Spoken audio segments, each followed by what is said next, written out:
Bonjour, je suis Manu Miroir. Très heureux de vous retrouver pour notre 7e numéro. Comme vous le savez, nous rentrons en période électorale. C'est pour cela qu'Info Andenne consacre une partie de ses reportages dans les mouvements politiques du bocage. Comme à l'accoutumée, commençons par le journal des municipales. Bonjour, monsieur Jarry. Bonjour Manu. Alors, les petits mots, les petites phrases commencent à fuser de toutes parts pour ces municipales. C'est vrai que là, on a même un peu partout, c'est la même chose. On se méfie toujours des nouvelles têtes, des personnes qui viennent un peu se présenter là dans des diverses communes. Et on se dit, attends, peut-être que notre place est en jeu, faut être vigilant. Je prends le cas de la Ferté-Macé, où là, c'est l'équipe de Madame Ledière commence à bouger. Yves Jeanne, qui est dans cette équipe et qui était, président de l'Union commerciale, a lancé quelques flèches, par exemple, à Jacques Dalmont, en lui disant vous avez acheté des brioches qui sont pas de la Ferté-Macé, vous les avez achetées sur la commune à côté. C'est assez marrant, quoi. Mais je veux dire, ça montre un petit peu la guéguerre qui s'est instaurée. À Bagnoles-de-l'Orne, alors à Bagnoles-de-l'Orne, on a tous sorti nos appareils photo, on est sur le terrain, sur le marché.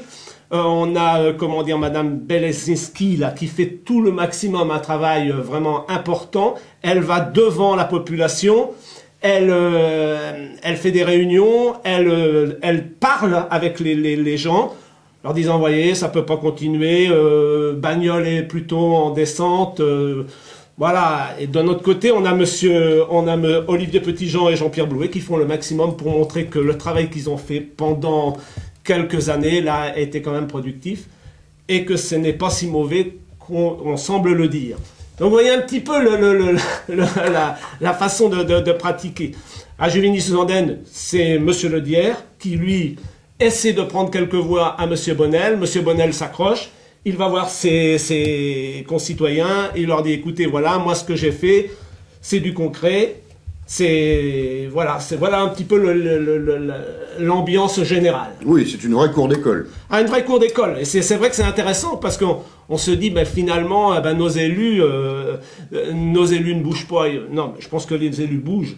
Bon, c'est vrai qu'actuellement aussi, on assiste à un désintéressement dans certaines communes parce qu'il n'y a qu'une liste. Je vois par exemple à La Chapelle-d'Andenne où une liste, tout simplement à cause du nouveau mode de scrutin. Il faut bien reconnaître que le nouveau mode de scrutin n'est pas fait non plus pour arranger. C'est-à-dire que même des gens qui voudraient se présenter peuvent plus se présenter. On a le cas, par exemple, de candidats qui ont voulu se présenter. Il a fallu qu'il aille 4 fois la préfecture à Alençon pour amener leurs documents. On les a fait revenir. Ce qui prouve que, quelque part, il y a quand même un mode de scrutin bizarre, une démocratie qui se retire, parce que c'est pas trop normal, quoi. Voilà un peu l'ambiance pour les municipales. Je pense que la semaine prochaine, on aura la chance d'avoir Jean-Pierre Blouet, justement, et Olivier Petitjean, qui nous ont contactés et qui désirent également s'expliquer sur leur programme. Et donc, ça sera très intéressant. Ils seront les bienvenus. Merci, monsieur Jarry. Jean-René Dugray, porte-drapeau de Saint-Michel-des-Andennes, nous fait découvrir ses engagements.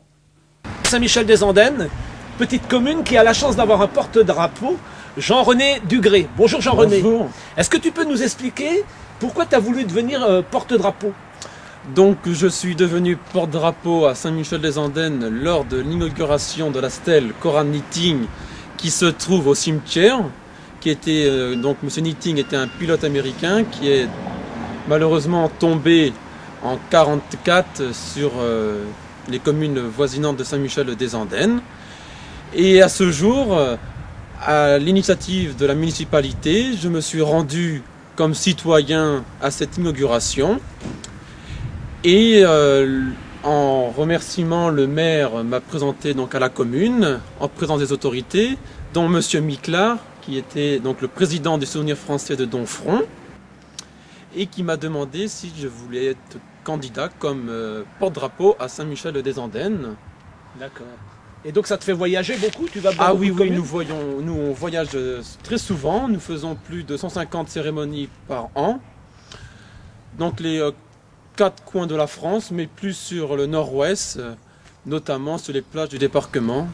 Ben justement, là, ça va être le 70e anniversaire du débarquement cette année. Alors je Effectivement. suppose que là, tu vas être en pleine activité. Effectivement, donc le 70e commence à se préparer dans les départements voisins, notamment donc l'Orne, que nous on prépare donc le 70e anniversaire du débarquement. Bataille de Normandie, il y aura la présence de 27 têtes couronnées, dont le ministre des anciens combattants qui est Kader Arif,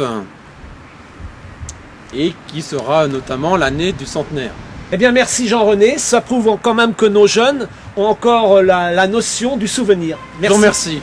Allons maintenant à la rencontre de Bagnoles Air Club, groupe de passionnés d'aéronautique.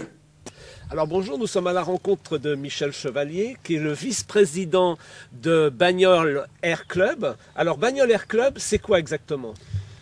Bonjour, Bagnoles Air Club, c'est une association de pilotes, hein, enfin une association, un aéroclub qui permet de se retrouver, de se regrouper. On est sous la loi 1901.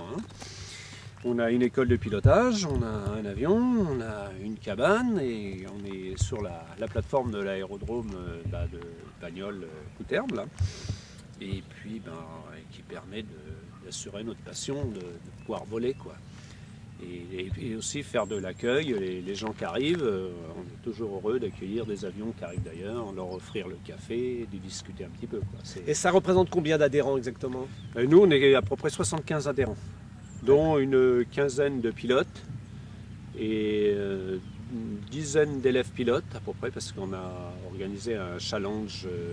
Mais bon, les élèves pilotes, ils ne sont pas obligatoirement sur Bagnoles Air Club. Il y en a sur Caen, il y en a sur Alençon, sur Mortagne. Mais le challenge est organisé par Bagnoles Air Club, quoi. En 2 ans, on a distribué des bourses qui permettent à des élèves pilotes, sous un concours, les plus démunis, de passer leur brevet de pilote, quoi. D'accord. Alors, et si demain je veux piloter? Ah ben, il n'y a pas de souci, hein. Il suffit de s'inscrire à l'aéroclub, prendre la cotisation club, qui est de 25 €, et puis une licence de la fédération française voilà, la licence, parce qu'on est tous affiliés, les aéroclubs, à une fédération, quoi. Et bon, on ne peut pas donner des cours sans être le fédérateur de la fédération. Et le souci, à partir de là, vous prenez rendez-vous avec l'instructeur et puis on fait un petit vol d'essai, voir si ça va bien. Même avant de prendre la cotisation, pour voir un petit peu si. Et puis après, on achète le bouquin, le manuel du pilote d'avion. Il y a les cours théoriques. Il y a un examen à passer en cours théorique qui est un QCM, des questions à choix multiples.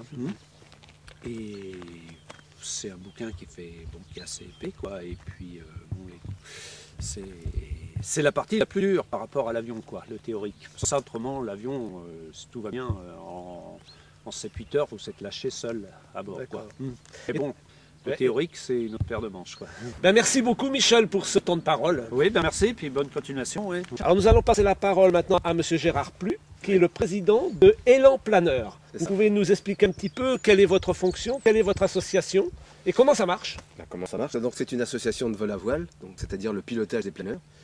Élan Planeur, ça veut dire École de loisirs aéronautique de Normandie, donc spécialisée dans le planeur, mais qui peut avoir d'autres activités aéronautiques. Et cette association a été fondée le 20 juillet 2000 et cherche depuis un terrain pour s'installer.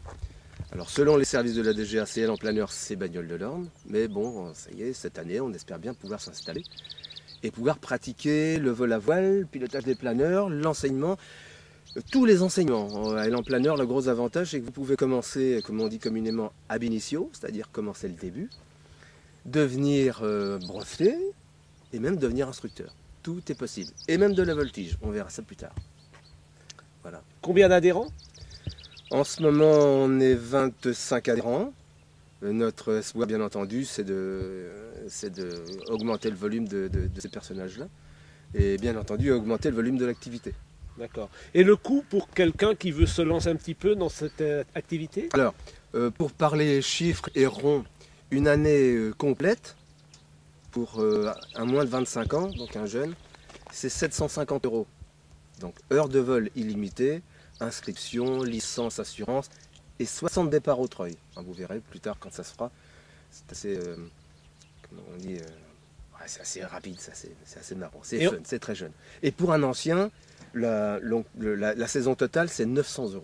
D'accord. Avec ça, autant d'heures de vol qu'on veut. Et on peut prendre des renseignements où exactement? Il y a un numéro de téléphone, un contact? Alors l'idéal, c'est de me téléphoner au 06 89 09 62 86. Vous pouvez le redire? 06 89 09 62 86. Eh bien, merci, monsieur Plu. De rien. À Saint-Michel-des-Andennes, la liste de monsieur Sylvain Jarry, maire sortant, a été officiellement dévoilée. Pour 2014 et les années à venir, voici les projets de la liste d'Union pour l'intérêt de Saint-Michel et de ses habitants. 6 conseillers ont décidé de reconduire leur engagement au service de la commune et 5 nouveaux nous rejoignent.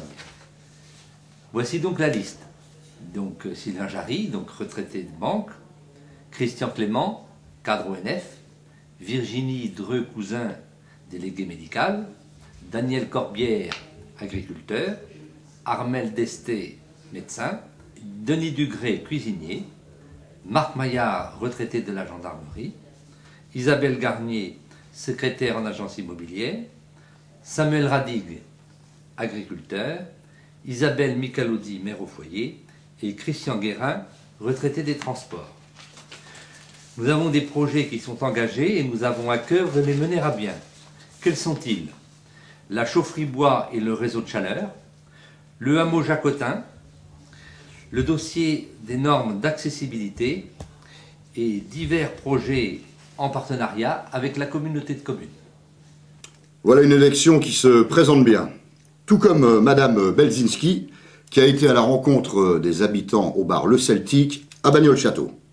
Si vous êtes candidat au municipal de votre commune, n'hésitez pas à nous contacter pour venir parler sur notre plateau. Nous répondrons toujours présents. Voici le numéro 06 71 12 77 47. Je répète, 06 71 12 77 47. Hélène étant absente, nous vous rappelons que la brocante de Bagnols-de-l'Orne au marché couvert aura lieu le 16 mars. D'autre part, le vélorail de Bagnols-de-l'Orne, derrière la gare, vient de rouvrir. J'espère vous retrouver la semaine prochaine. Merci et portez-vous bien.